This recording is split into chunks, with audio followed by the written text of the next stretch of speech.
Assalamualaikum warahmatullahi wabarakatuh. Hello everyone. So welcome to my YouTube channel.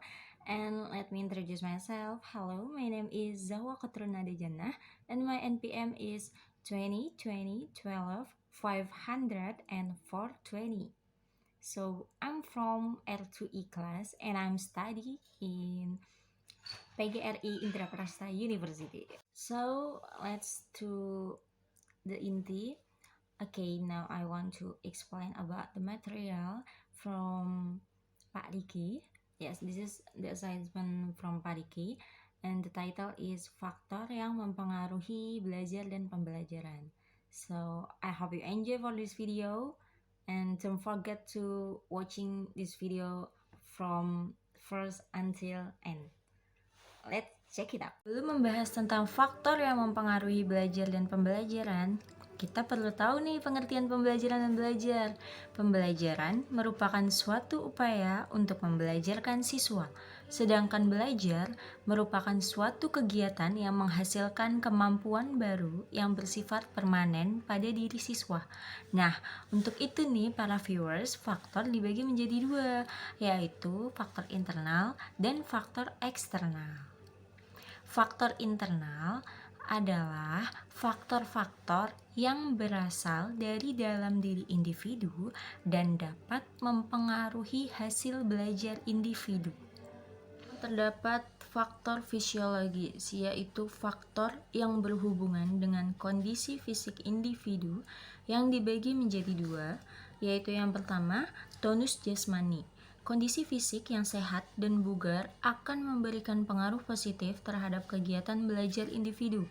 Bahkan sebaliknya, kondisi fisik yang lemah atau sakit akan menghambat tercapainya hasil belajar yang maksimal. Yang kedua, yaitu keadaan fungsi jasmani atau fisiologis peran.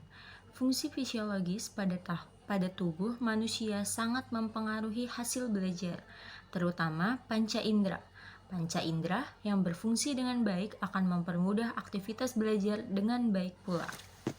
Banyak faktor yang termasuk kondisi psikologis yang dapat mempengaruhi kuantitas dan kualitas hasil belajar siswa. Di antaranya, yang pertama yaitu kecerdasan atau intelektual. Tingkat kecerdasan atau intelijensi siswa sangat menentukan tingkat keberhasilan belajar siswa.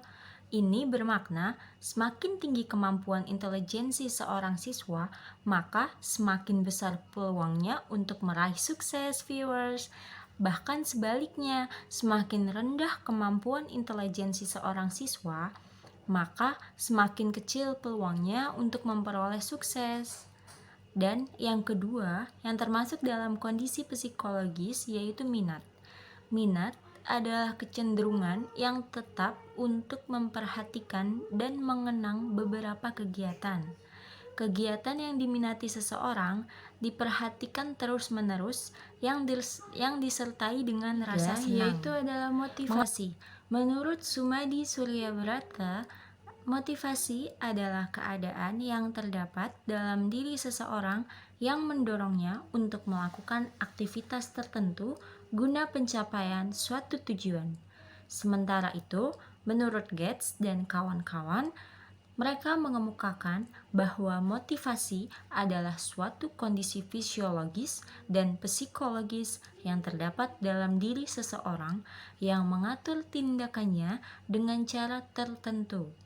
Sehingga kita dapat menyimpulkan bahwa motivasi adalah kondisi fisiologis dan psikologis yang terdapat dalam diri seseorang yang mendorongnya untuk melakukan aktivitas tertentu guna mencapai suatu tujuan atau kebutuhan tertentu. Yang keempat yaitu adalah bakat. Kemampuan individu untuk melakukan tugas tertentu tanpa banyak bergantung pada upaya pendidikan dan latihan. Seseorang yang berbakat pada bidang matematika misalkan akan jauh lebih mudah menyerap informasi, pengetahuan, keterampilan yang berhubungan dengan bidang tersebut dibanding dengan siswa lainnya yang tidak memiliki bakat dalam bidang matematika. Inilah kenapa disebut bakat khusus atau specific aptitude yang konon tidak dapat dipelajari karena merupakan karunia inborn Apa itu inborn? Yaitu pembawaan sejak lahir, dan hal ini dikemukakan oleh Mohib bin Syed. Kita akan membahas tentang konsentrasi belajar, yaitu kemampuan mempusatkan perhatian pada pelajaran. Hal ini sangat berpengaruh karena jika seseorang tidak fokus atau tidak memiliki konsentrasi secara utuh, maka pengetahuan atau info yang didapat pun akan setengah-setengah atau tidak akan clear karena tidak ada fokus dan tidak berkonsentrasi, sehingga dalam proses belajar tersebut dibutuhkan suatu konsentrasi yang utuh agar dapat menerima materi dengan baik. Untuk memperkuat perhatian pada pelajaran, guru perlu menggunakan bermacam-macam strategi belajar mengajar dan memperhitungkan waktu belajar serta selingan istirahat. Itu sangat penting karena dalam pengajaran klasikal, menurut Roger, kekuatan perhatian selama 30 menit telah menurun. Ia menyarankan agar guru memberikan istirahat yang lebih atau selingan beberapa menit agar konsentrasi siswa akan pulih kembali dan bisa mempelajari dengan baik lagi dan dapat menerima materi secara baik. Keempat, yaitu ada rasa percaya diri. Rasa percaya diri timbul dari keinginan mewujudkan diri bertindak dan berhasil. Dalam proses belajar, diketahui bahwa unjuk prestasi merupakan tahap pembuktian perwujudan diri yang diakui oleh guru dan teman-temannya. Semakin sering berhasil menyelesaikan tugas, maka semakin besar pula memperoleh pengakuan dari umum dan rasa itu akan muncul. Rasa percaya diri tersebut semakin kuat sehingga dalam sebaliknya pun dapat terjadi kegagalan yang berulang kali. Kegagalan tersebut dapat menimbulkan rasa tidak percaya diri. Bila rasa tersebut menurun, sehingga akan timbul perasaan takut. Takut apa ini? Takut untuk belajar. Untuk belajar, ingin belajar menjadi lebih giat, lebih pintar, itu akan sangat takut karena percaya dirinya sudah turun, sehingga itu sangat berpengaruh sekali dalam proses belajar dan pembelajaran ini. Nah, yang selanjutnya yaitu kita akan membahas tentang faktor eksternal.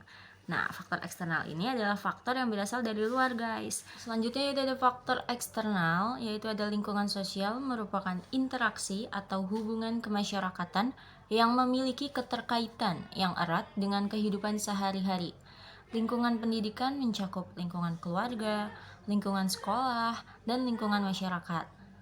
Lanjut, saya akan menjelaskan lebih lanjut. Dalam faktor eksternal yaitu ada lingkungan sekolah. Lingkungan sekolah sangat mempengaruhi, apalagi kita yang ikut serta menjadi anggota di dalamnya. Oleh karena itu, harus terjalin komunikasi yang baik antara siswa, guru, dan pengurus yang lain, agar kita dapat merasa nyaman dan happy, gembira berada di dalam sekolah. Selain itu, guru juga harus memberikan metode yang menarik sehingga siswa dapat menangkap materi yang telah dijelaskan dan keadaan kelas pun akan kondusif dan berperan aktif. Selanjutnya yaitu ada lingkungan masyarakat. Banyak remaja saat ini yang mudah terpengaruh oleh lingkungan luar. Contohnya saja, pergaulan. Jika pergaulan tersebut berdampak positif, maka tidak apa-apa. Akan tetapi, jika dalam suatu pergaulan mungkin ada yang malas, atau mungkin main game sepanjang hari, bahkan mereka tidak sempat belajar, dan lain-lain, maka akan berpengaruh sangat dalam proses belajar dan pembelajaran. Mereka akan sulit menerima pelajaran dan menganggap semua mata pelajaran membosankan. Begitupun dengan lingkungan keluarga. Ketegangan keluarga, sifat-sifat orang tua, demografi keluarga, atau mungkin letak rumahnya yang kurang strategis, yaitu ada pengelolaan keluarga. Semuanya dapat memberi dampak terhadap aktivitas belajar siswa. Anak akan merasa nyaman atau tidak. Jika ia merasa nyaman, suasana dan kondisi tenang dan nyaman, ia akan merasa lebih dapat menerima pengetahuan atau belajar. Tetapi jika sebaliknya, maka akan memicu daya kurang dalam semangat belajar nih, apalagi jika dalam suatu keluarga ada yang tidak menyetujui atau mensupport anaknya dalam hal pendidikan. Itu sangat tersayangkan sekali ya. Dan yang kedua yaitu dari faktor eksternal, yaitu lingkungan non-sosial. Tadi kan lingkungan sosial, nah yang ini yaitu lingkungan sosial. Yang pertama yaitu ada lingkungan alamiah. Lingkungan ini seperti cuaca, suhu, kelembapan yang membuat kita ruangannya tuh semakin sejuk, semakin nyaman. Jadi kita akan lebih merasa tenang dalam belajar. Nah, yang kedua yaitu faktor instrumental. Pasti kalian bertanya nih, apa nih maksudnya? Nah, faktor ini yaitu mengenai sarana dan prasarana yang dapat menunjang dalam proses belajar dan mengajar. Fasilitas-fasilitas yang telah disediakan itu akan dapat lebih mudah dan kita tidak dapat tertinggal oleh kemajuan-kemajuan dari negara lain. Untuk faktor materi pelajaran, ini adalah faktor dari non-sosial. Faktor ini lebih mengedepankan atau memfokuskan pada guru atau pengajar. Guru dituntut untuk bisa memberikan metode yang sesuai dengan kondisi perkembangan siswa. Oleh karena itu, guru harus memahami apakah materi yang sedang ia berikan ini dapat dipahami dengan dirinya sendiri atau tidak. Jika iya, maka murid pun insya Allah akan dapat memahami juga. Nah, untuk kali ini teman-teman cukup sampai sini dulu ya materi yang telah saya berikan, yaitu faktor yang mempengaruhi belajar dan pembelajaran. Saya berharap video ini dan materi ini akan bermanfaat bagi kalian yang menonton dan dapat menambah pengetahuan dan wawasan kalian tentang dunia pendidikan ini. Oke, terima kasih banyak dan jangan lupa untuk kewajiban kalian sebagai siswa yaitu belajar. Banyak metode lain yang dapat dipakai dalam pembelajaran. Jadi jangan risau, jangan galau, tetap semangat dan stay safe kawan-kawan. Sampai jumpa. Wassalamualaikum warahmatullahi wabarakatuh.